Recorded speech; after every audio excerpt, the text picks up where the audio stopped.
And just like that, I have breakfast, lunch, and dinner for several days. That way, the work is done in one day, a couple hours of prep and cooking all together. Off we go. I'm starting with breakfast, and we are going to make burrito wraps. So I've got my griddle nice and hot and oiled. I've got red, green peppers and onions, as well as cubed ham going on the griddle. This is where I want my veggies not only to soften up, but I want to bring all this flavor together. I find the easiest way to get my scrambled egg into this is slowly to pour it in the middle and then around, and that way I'm not losing all my eggs going all over the place, and it cooks up so nice and quickly on the Blackstone. I just kind of give it a good scramble. You can try to make it a little more elegant if you want, but it's all going in a wrap anyway. I've got my wraps ready, and I've cut one slice of cheese in half, and I'm going to put my egg, veggies, and ham mixture all in here. I try not to overstuff them so that they easily roll up, and just like that, I'm gonna have a breakfast wrap or breakfast burrito, whatever you want to call it.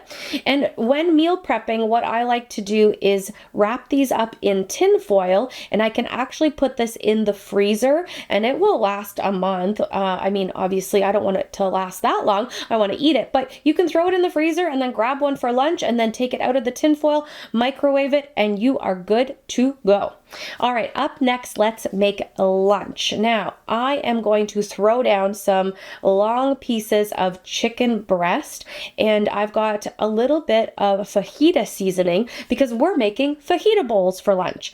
So I'm gonna give that chicken a nice helping of that fajita seasoning, and I've got my bell peppers, green peppers, and onions on the other side, and we're cooking all of this at once. I love having this extra space on the griddle because I can do multiple items without them all touching until everything is all cooked, and I want to bring it together. And the one tip I want to give you here with meal prep, do all of your chopping, all of your prep before you even turn on the griddle. I've even pre-cooked my rice so that I can make these bowls, and that will save you a lot of time and a lot of effort. I love planning it that way.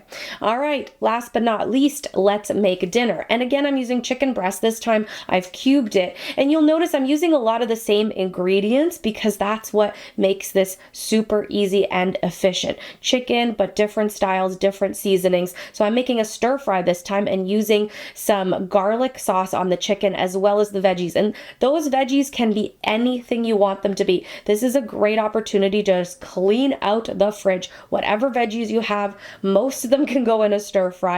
So I've literally just tossed everything in there. I'm bringing all of my chicken and my veggies together and moving them over to the side because I'm going to get my udon noodles cooked. So I just put those out of the package onto the griddle, add water, and steam them with the lid closed. And then when that is looking soft, I add a little bit of soy sauce for some more moisture and seasoning, get those noodles all loosened up, and add my chicken and veggies, bringing it all together. It's really that easy, and now I have all these wonderful meals all packaged the way I want them to take wherever I want them. And just like that, I have breakfast, lunch, dinner for several days. And you can easily double, triple, quadruple these recipes depending on the size of your family. So thank you so much for watching. I hope this inspires you to do something a little different and do a little meal prep at home to save yourself a little stress, a little time, and get it all done at once. Subscribe to the channel if you'd like. Leave me a comment. I'd love hearing from you all. And till next time.